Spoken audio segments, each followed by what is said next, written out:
கர்த்தருடைய பரிசுத்த நாமத்திற்கு மகிமை உண்டாவதாக. இந்த நிகழ்ச்சியின் மூலியமாய் உங்கள் யாவரையும் சந்திப்பதிலே மிகுந்த சந்தோஷம். கர்த்தர் உங்களை அவர் இன்னும் அதிகமாக உங்களை ஆசீர்வதிப்பாராக. பைபிள் அழகாய் ஒரு வசனம் சொல்லுகிறது, கர்த்தரை நம்புகிற பிள்ளைகள் ஒருபொழுதும் வெட்கப்பட்டு போவதில்லை. அல்லேலூயா. ஆண்டவர் மேலே மிகுந்த விசுவாசத்தை வைத்து தானே இந்த நிகழ்ச்சி நீங்கள் பார்க்குறீங்க. இந்த நிகழ்ச்சியின் மூலயமா ஆண்டவர் எங்களோடு அவர் பேசுவார், எனக்காகவே பேசினதை போல் இருக்கிறது என்று சொல்லி தானே ஒரு நம்பிக்கையோடு ஆண்டவர் மீது மிகுந்த விசுவாசத்தோடு டிவிக்கு முன்பதாய் அமர்ந்து இந்த நிகழ்ச்சி நீங்கள் பார்த்து கொண்டு இருக்கிறீங்க. நிச்சயம் கர்த்தரை நம்புகிறவர்கள் வெட்கப்பட்டு போவதே இல்லை. அல்லேலூயா. உங்களை கர்த்தர் அதிகமாக அவர் ஆசீர்வதிப்பாராக. இந்த வேளையிலும் கூட அவருடைய வார்த்தைக்கு நேராக நாம் போவோம். தாகத்தோடு அமர்ந்திருங்க. உங்களுடைய கேள்விகளுக்கு, உங்களுடைய இருதயத்தினுடைய ஏக்கத்திற்கு ஒரு மருந்தாகவும் ஒரு பதிலாகவும் இன்றைக்கு கர்த்தர் உங்களோடு அவர் பேச போகிறார். ஆமென். 2 ராஜாக்கள் 20ஆம் அதிகாரம் 5வது வசனத்தை, அதன் ஒரு பகுதியை நான் வாசிக்கிறேன். கர்த்தர் சொல்லுகிறது என்னவென்றால், உன் விண்ணப்பத்தை கேட்டேன், உன் கண்ணீரை கண்டேன், இதோ நான் உன்னை குணமாக்குவேன். ஆமென்.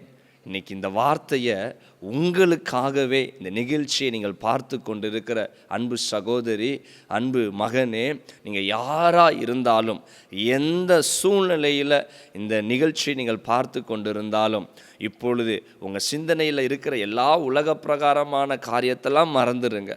உங்களை பார்த்து யார் என்னென்ன வார்த்தைகளை சொன்னாங்க, உங்கள் குடும்பத்தில் எவ்வளவு பிரச்சனை இருக்குது, எவ்வளவு வேதனைகள் வழியாக இருக்கிறீங்க, அதெல்லாம் தூக்கி ஒரு பக்கம் வச்சுட்டு இப்போ தேவன் உங்களோட பேசுகிற வார்த்தையை மாத்திரம் நீங்கள் நன்றாய் கவனித்து ஸ்தோத்திரத்தோடு அமர்ந்திருங்க. இன்றைக்கு உங்கள் குடும்பத்தில் ஒரு பெரிய ஒரு மாற்றத்தை, அற்புதத்தை ஆண்டவர் செய்ய போகிறார். இப்போ உங்களுக்காகத்தான் ஆண்டவர் இந்த வசனத்தின் மூலமாய் பேசியிருக்கிறார். 3 காரியம். உன் விண்ணப்பத்தை நான் கேட்டேன். 2வது, உன் கண்ணீரை நான் கண்டேன். 3வது, நான் உன்னை குணமாக்குவேன். அல்லேலூயா. எனக்கு அருமையான தேவ பிள்ளைங்களே, அந்த முதலாவது வார்த்தை உங்களுக்கு நேராக சொல்லப்பட்டிருக்கிறது. உன் விண்ணப்பத்தை கர்த்தர் கேட்பேன் என்று சொல்லலை, எப்படியும் கேட்டுருவேன்னு சொல்லலை. உங்கள் விண்ணப்பத்தை ஆண்டவர் கேட்டார். எத்தனை விண்ணப்பத்தோடு ஆண்டோடைய சமூகத்தில் வந்து அமர்ந்திருப்பீங்க. ஒவ்வொரு நாளும் தேவ சமூகத்தில் ஜெபிக்கும் பொழுது பல விண்ணப்பங்கள் ஆண்டவருக்கு முன்னாடி வச்சுருப்பீங்கல்ல. ஆண்டவரே, எனக்கு இந்த காரியமெல்லாம் நிறைவேறணும்ப்பா, என்றைக்கு ஆண்டவரே நிறைவேறும்? எத்தனையோ முறை நான் உங்ககிட்ட ஜெபிச்சிட்டேன், பல மணி நேரங்கள் நான் ஜெபம் பண்ணிட்டேன், எவ்வளவோ காத்திருப்பு உம்முடைய பாதத்தில் நான் காத்து இருந்துட்டேன். ஆனால் ஏன் என் ஜெபத்திற்கு இன்னும் ஒரு பதில் கிடைக்கவே இல்லை? வசனம் சொல்லுகிறது, நெடுநாள் காத்திருப்பது இருதயத்தை இளைக்க பண்ணுமா. நெடுநாளாய் ஒரு காரியத்திற்காய் காத்திருந்து அந்த இருதயம் சோர்ந்து போகும் என்று பைபிளே சொல்லுது. அப்படி நீங்கள் சோர்ந்து போய் இருக்கிறீங்கல்ல, இன்னைக்கு ஆண்டவர் உங்களை பார்த்து தான் சொல்லுகிறார், உன்னுடைய விண்ணப்பம் தேவ சமூகத்தில் கேட்கப்பட்டது. எத்தனை பேர் சந்தோஷமாக இருக்கிறீங்க? அது என்ன பெரிய விண்ணப்பம் வச்சிருந்தாலும் சரி, நீங்கள் எந்த மனிதர்களையும் நம்பவே இல்லை. நம்பியிருந்தால் அவங்கக்கிட்ட தானே போய் காத்திருந்திருப்பீங்க. எந்த ஒரு தலைவர்களையும் நீங்கள் நம்பலை, எந்த ஒரு பணத்தையும் செல்வத்தையும் நீங்கள் நம்பவே இல்லை, எந்த அதிகாரத்தையும் நம்பலை. அதற்கு பதிலாய் தேவ சமூகத்தை மாத்திரம் நம்பின பிள்ளைகளுக்கு தான் இன்றைக்கி வார்த்தை வருகிறது. மனிதர்களை நம்புகிறவர்களுக்கு இந்த வார்த்தை அல்ல, பணத்தை நம்புகிறவர்களுக்கு இந்த வார்த்தை அல்ல, தன் சுய பலத்தை நம்புகிறவர்களுக்கு இந்த வார்த்தை அல்ல. தன் சுயத்தை நம்பாமல், தன்னோடு இருக்கிற உறவுகளை சொந்தங்களையும் நம்பாமல், இயேசுவை மாத்திரம் நம்பி அவருடைய சமூகத்தில் மாத்திரம் விண்ணப்பம் பண்ணி கொண்டிருக்கிற என் அன்பு தாயாரே, என் அன்பு தகப்பன்மாரே, உடன்பிறப்புகளை கூட நீங்கள் நம்பலைல்ல. ஏசப்பா மாத்திரம்தான் எனக்கு உதவி செய்ய முடியும்ப்பா, எந்த மனுஷனும் என்னால் எனக்கு உதவி செய்ய முடியாது. ஒரு நாள் செய்வாங்க, 2 நாள் செய்வாங்க, எனக்கு எத்தனை நாள் அவங்களால செய்ய முடியும்? இயேசு மாத்திரம்தான் என்று சொல்லி அவரை நம்பி அவருடைய பாதத்தில் காத்திருக்கிற பிள்ளைகளுக்கு இன்றைக்கு தீர்க்க தரிசனமாய் கர்த்தர் சொல்லுகிறார், உன் விண்ணப்பத்தை நான் கேட்டேன், உன் விண்ணப்பத்தை கேட்டேன். பாஸ்டர், எவ்வளோ பெரிய தேவைகள் எனக்கு இருக்குது, நிச்சயமாக அந்த தேவை சந்திக்கப்படுமா? இன்னைக்கு கர்த்தர் உங்களை பார்த்து தான் சொல்றாரு, அவருக்கு முன்பதாக எல்லாம் அற்பமாய் காணப்படுகிறது, அவருக்கு முன்பதாக சகலமும் லேசான காரியம். மண்ணை எடுத்து மனுஷனை உருவாக்க தெரிந்த தேவனுக்கு, தன் வார்த்தையினாலே சகலவற்றையும் படைத்த தேவாதி தேவனுக்கு உங்கள் பணத்தேவையை சந்திக்க முடியாதா? அந்த விண்ணப்பத்தை ஆண்டவர் கேட்டாச்சு.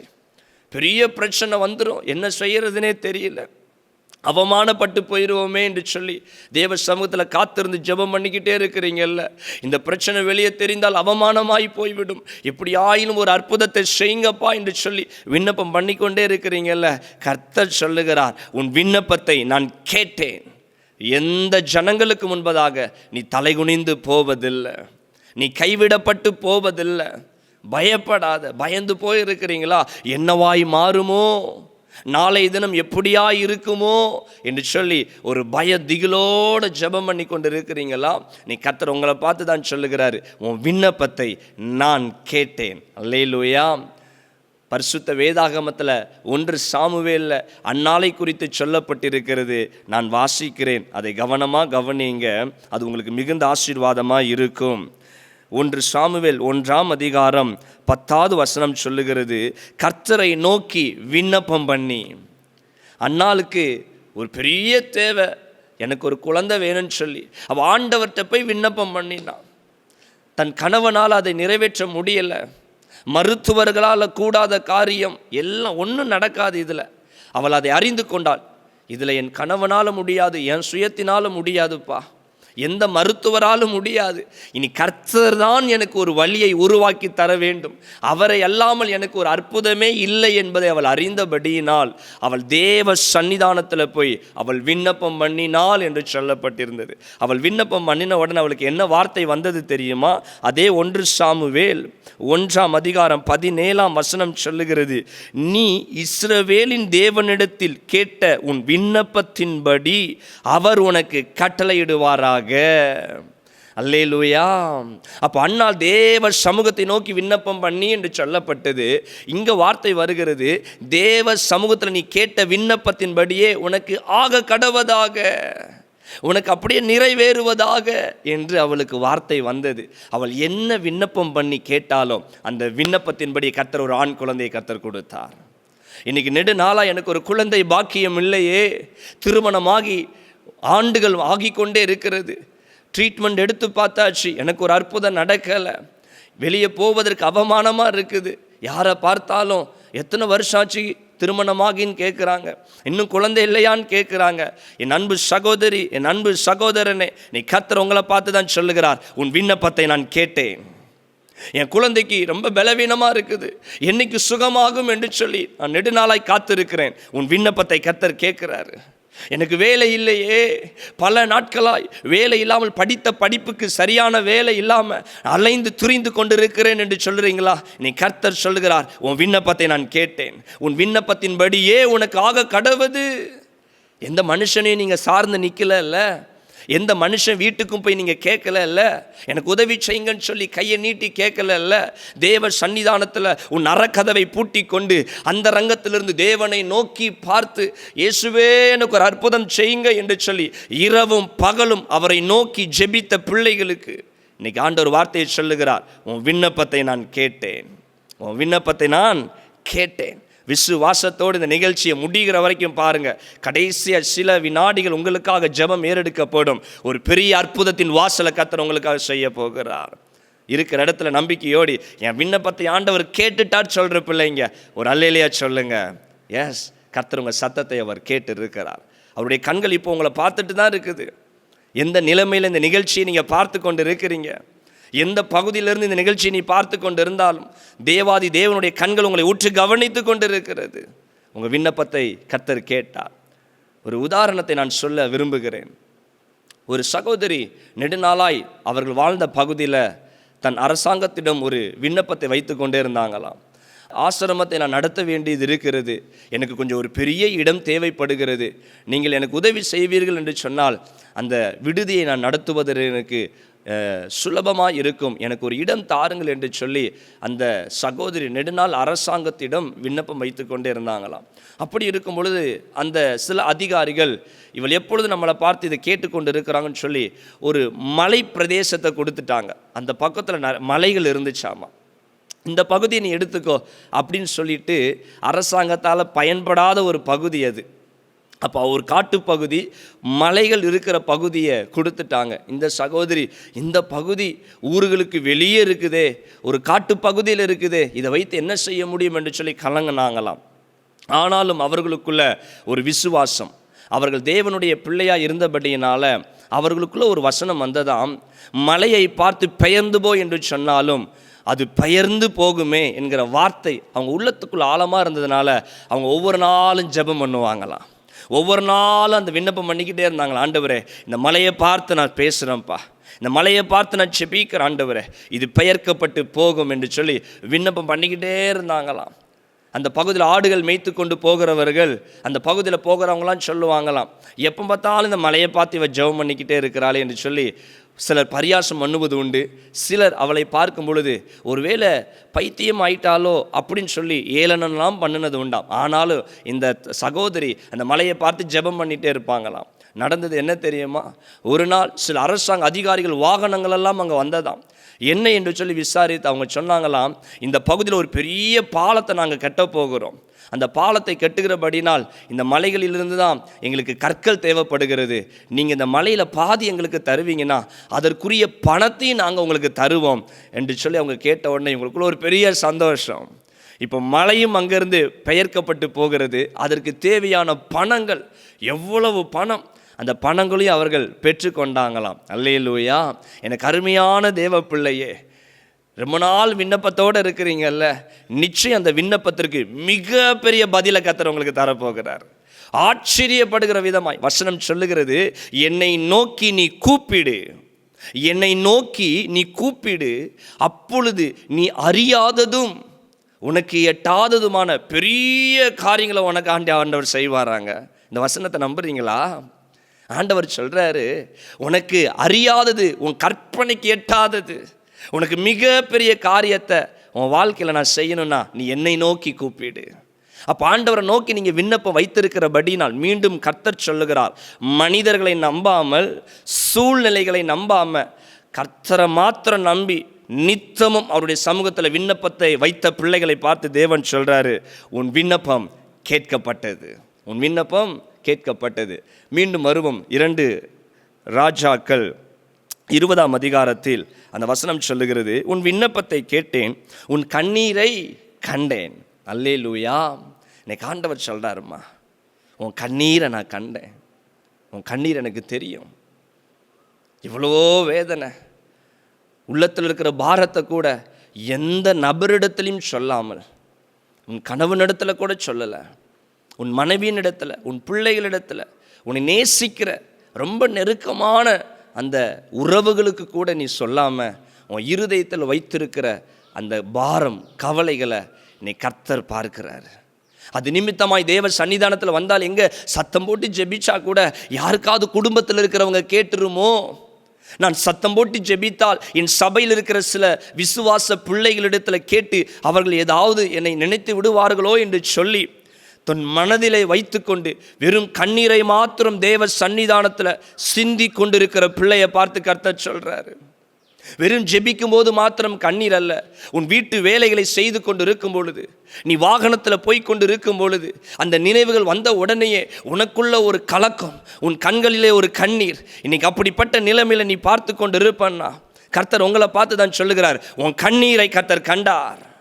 எந்த மனுஷனுக்கு தெரியக்கூடாது என்று சொல்லி கண்ணீர் வடித்து கொண்டு இருக்கிறாயோ அந்த ஜனங்களுக்கு முன்பதாக கர்த்தர் உன்னை மேன்மையாய் வைக்க போகிறாரு. எந்த காரியத்தை குறித்து நெடு நாட்களாய் இரவும் பகலும் தேவ சமூகத்தில் கண்ணீரோடு உட்கார்ந்துட்டு இருக்கிறியோ அந்த கண்ணீரை கர்த்தர் பார்த்தாச்சு. உன் கண்ணீர் மாறப்போகிறது.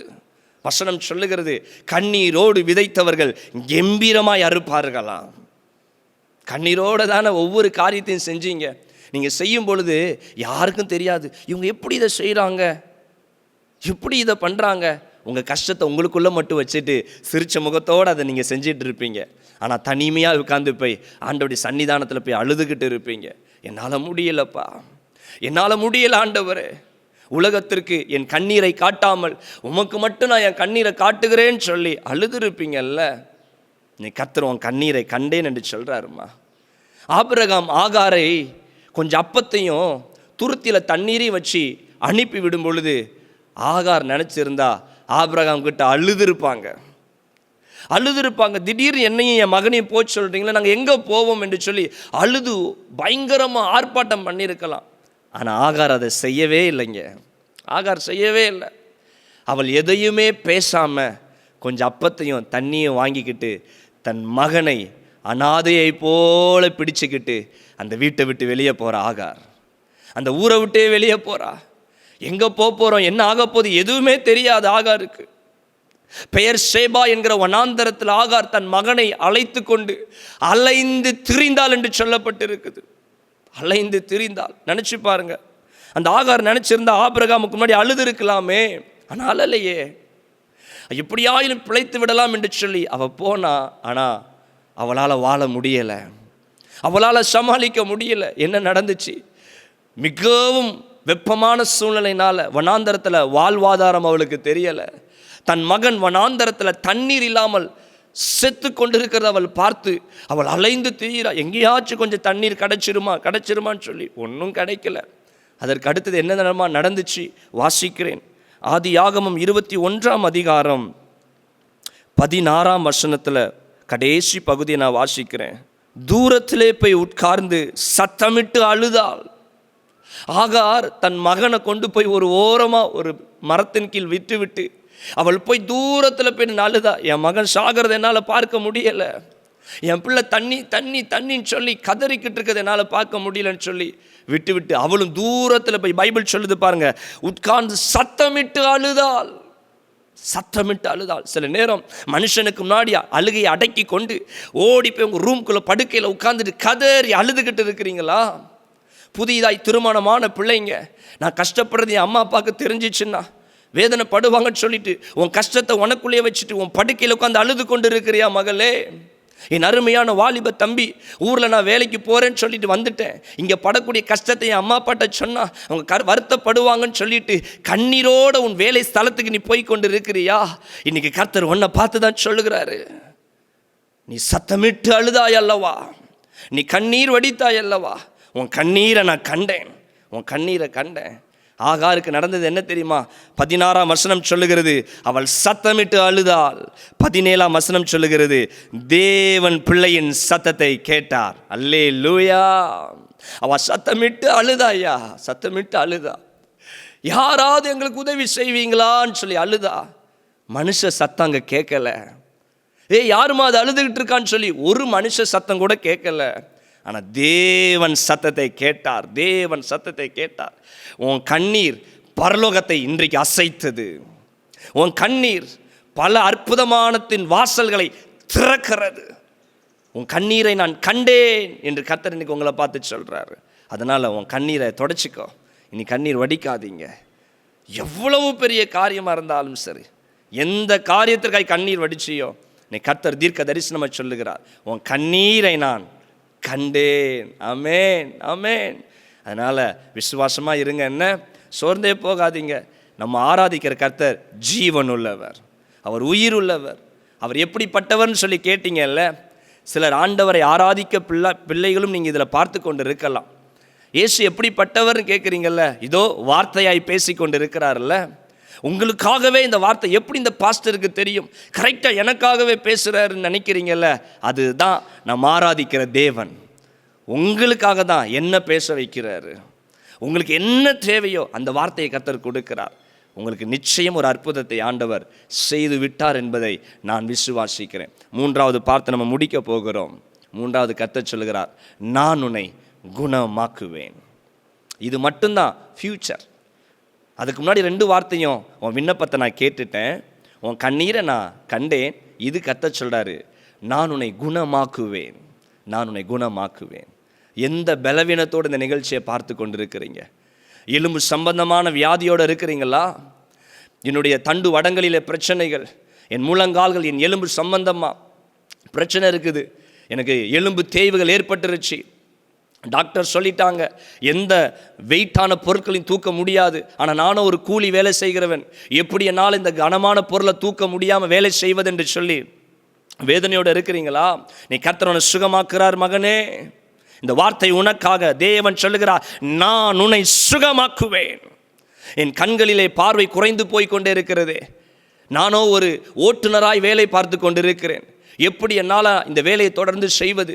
நான் அதிகாரிகள் இடத்துல சொல்லுவேன் என்று சொன்னால் அவங்க இந்த வேலையை விட்டு என்னை போக சொல்லிடுவாங்களே. என்னால் எப்படி ஓட்ட முடியும், வாகனத்தை ஓட்ட முடியும் என்று சொல்லிட்டு பார்த்துட்டு இருக்கிறீங்களா? உன் கண்களிலே கர்த்தர் சுகத்தை கொடுத்து கொண்டு இருக்கிறார். உன் கண்களிலே கர்த்தர் புதிய பார்வையை கொடுத்து கொண்டு இருக்கிறார். சின்னதாக ஒரு பிரச்சனை ஏதாவது வந்தாலே எனக்கு வீசிங் ப்ராப்ளம் வந்துடுது. என்னால் அந்த வீசிங் பிரச்சனையோட என்னால் வேலை செய்ய முடியல. என் குடும்பத்தில் என் பிள்ளைகளை கூட என்னால் கவனிக்க முடியலை. என் சின்ன குழந்தைகளை என்னால் கவனிக்க முடியலை. எனக்கு நிறைய பொறுப்புகள் இருக்கிறது. ஏற்கனவே இருதயத்தில் பலவீனம், அடுத்தது எப்பொழுதுனாலும் இருதய பலவீனம் வரும் என்று டாக்டர் சொல்லிட்டாங்க. எனக்கு பயமாக இருக்குது. ஏதாவது ஹார்ட் அட்டாக் வந்துருச்சுன்னா என்ன செய்வதென்று சொல்லி நான் பயப்படுறேன். மரண பயம் என்னை பிடித்து கொண்டு இருக்கிறது. இன்னைக்கு கர்த்தர் தீர்க்க தரிசனமாக சொல்லுகிறார், நான் உன்னை குணமாக்குவேன். இந்த கடைசி ஜெபத்தோட உங்கள் பிரச்சனை எல்லாத்தையும் கர்த்தர் மாற்றப் போகிறார். உன் வியாதிகளை கர்த்தர் மாற்றப் போகிறார். நம்பிக்கையோடு அமர்ந்திருங்க. பைபிள் தெளிவாய் சொல்லுகிறது, நான் உன்னை குணமாக்குவேன். அல்லேலூயா. எனக்கு அருமையான தேவ பிள்ளையே, ஒரு தேவ ஊழியக்காரர் ஒருவர் இருந்தாராம். அவருடைய பெயர் பால் ஆங்கிச்சோ. அவர் வாலிபனாக இருக்கும் பொழுது ஒரு வியாதினால் அவருடைய சரீரம் பாதிக்கப்பட்டது. மருத்துவமனைக்கு அவர் அழைத்து செல்லப்படும் பொழுது டாக்டர் சொல்லிட்டாங்க, இன்னும் சில நாட்களிலே இவன் மரித்து போய்விடுவான், இவன் மரித்து போய்விடுவான்னு சொல்லி அந்த பால் ஆங்கிச்சோவை பார்த்து டாக்டர்கள் சொல்லிட்டாங்களாம்.